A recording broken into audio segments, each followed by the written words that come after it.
آج ہماری جتنی تعداد ہے دنیا میں اتنی تعداد ہماری ماضی میں کبھی نہیں تھی۔ ظاہری اسباب اور دنیاوی قوت کے اعتبار سے آج جتنی طاقت ہمیں حاصل ہے ماضی میں اتنی طاقت ہمیں کبھی حاصل نہیں تھی۔ لیکن ماضی میں ہم حکومت کرتے تھے، ماضی میں ہم حاکم تھے، آج ہم محکوم کیوں ہیں؟ آج ہم مظلوم کیوں ہیں؟ آج 1.5 ارب سے زائد عددی قوت رکھنے والی مسلم دنیا تمام تر دنیاوی وسائل رکھنے کے باوجود آج اس قدر قسم پرسی اور پسماندگی اور زبوں حالی کا شکار کیوں ہے؟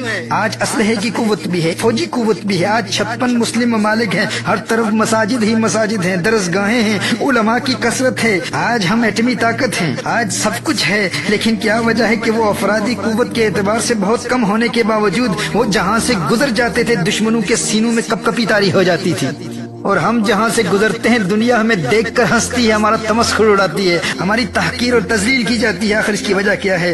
فرق کیا ہے ہم میں اور ان میں؟ میرے دوستو، فرق صرف یہی ہے کہ وہ تعداد میں کم تھے لیکن ان کے پاس سجدوں کی لذت تھی، سجدوں کی قوت تھی۔ ہم تعداد میں بہت زیادہ ہونے کے باوجود سجدوں کی لذت سے محروم ہے۔ فرق یہی ہے۔ ہمارے پاؤں قبر میں ہے لیکن ابھی تک نہ خود عبادت میں استقامت، نہ خود سجدوں کی حقیقی لذت حاصل کر پائے، اور نہ ہی اپنی اولاد کے دلوں میں یہ جذبہ بیدار کر سکے۔ ماضی میں تعداد میں بہت کم تھے لیکن آخر وہ کون سی روحانی قوت تھی جو ہمیں توپوں سے لڑا دیا کرتی تھی؟ تھے ہم ایک تیرے مارکا آراؤں میں، خشکیوں میں کبھی لڑتے کبھی دریاؤں میں، دی آزانے کبھی یورپ کے کلیساؤں میں، کبھی افریقہ کے تپتے ہوئے صحراؤں میں۔ شان آنکھوں میں نہ جچتی تھی جہاں داروں کی، کلمہ پڑھتے تھے ہم چھاؤں میں تلواروں کی۔ ہم جو جیتے تھے تو جنگوں کی مصیبت کے لیے، اور مرتے تھے تیرے نام کی عظمت کے لیے۔ تھی نہ کچھ تیغ زنی اپنی حکومت کے لیے، سر بکف پھرتے تھے کیا دہر میں دولت کے لیے۔ ٹل نہ سکتے تھے اگر جنگ میں اڑ جاتے تھے، پاؤں شیروں کے بھی میدان سے اکھڑ جاتے تھے۔ تجھ سے سرکش ہوا کوئی تو بگڑ جاتے تھے، تیغ کیا ہے ہم توپ سے لڑ جاتے تھے۔ نقش توحید کا ہر دل پہ بٹھایا ہم نے، زیر خنجر بھی یہ پیغام سنایا ہم نے۔ صفائے دہر سے باطل کو مٹایا ہم نے، نوع انسانی کو غلامی سے چھڑایا ہم نے۔ تیرے کعبے کو جبینوں میں بسایا ہم نے، تیرے قرآن کو سینوں سے لگایا ہم نے۔ بنی اغیار کی اب چاہنے والی دنیا رہ گئی اپنے لیے ایک خیالی دنیا۔ ہم تو رخصت ہوئے اور انہیں سنبھالی دنیا، پھر نہ کہنا ہوئی توحید سے خالی دنیا۔ تیری محفل بھی گئی، چاہنے والے بھی گئے، شب کی آہیں بھی گئی، صبح کے نالے بھی گئے، دل تجھے دے بھی گئے، اپنا صلہ لے بھی گئے۔ آ کے بیٹھے بھی نہ تھے اور نکالے بھی گئے، آ کے بیٹھے بھی نہ تھے اور نکالے بھی گئے۔ لطف مرنے میں ہے باقی نہ مزہ جینے میں، کچھ مزہ ہے تو یہی خون جگر پینے میں۔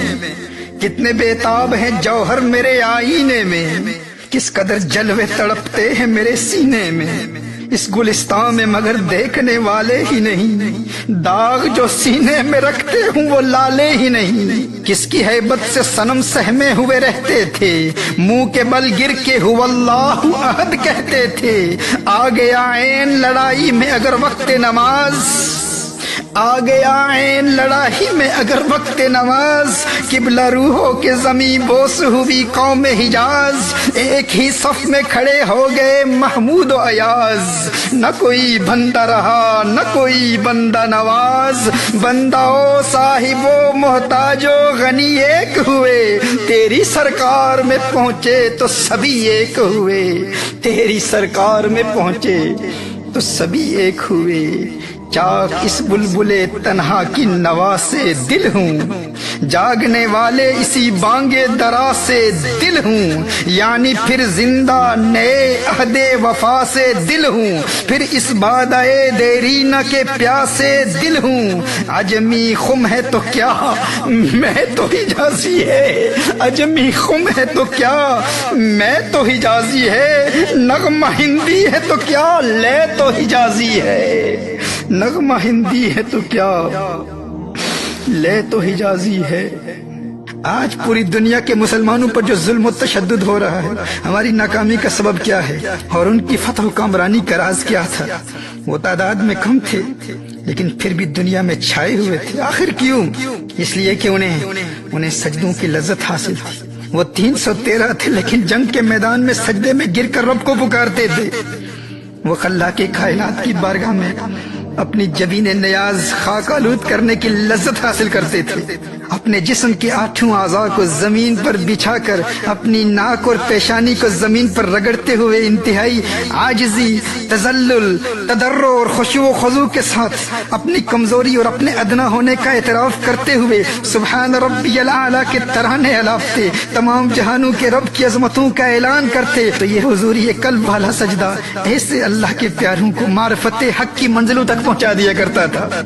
میرے دوستو، جنہیں سجدوں کی لذت سے روحانی قوت ملتی ہے وہ کبھی سجدہ قضا نہیں ہونے دیتے، اگرچہ وہ میدان جنگ میں ہوں، اور اسی لیے دنیا کی کوئی طاقت انہیں شکست نہیں دے سکتی تھی۔ انہی سجدوں میں وہ اللہ کو پکارتے اور اللہ کی غیبی مدد حالت جنگ میں نازل ہوتی، اور حالت جنگ میں بھی کبھی ان کا سجدہ قضا نہیں ہوتا تھا۔ وہ رب سے سجدے کی حالت میں راز و نیاز کی باتیں کیا کرتے تھے، اور ہم حالت امن میں بھی اپنے آرام دہ بستروں میں غفلت کی نیند سوتے رہتے ہیں، نہ خود بیدار ہوتے ہیں اور نہ اپنی نوجوان نسل کو سجدوں کی لذت سے روشناس کراتے ہیں۔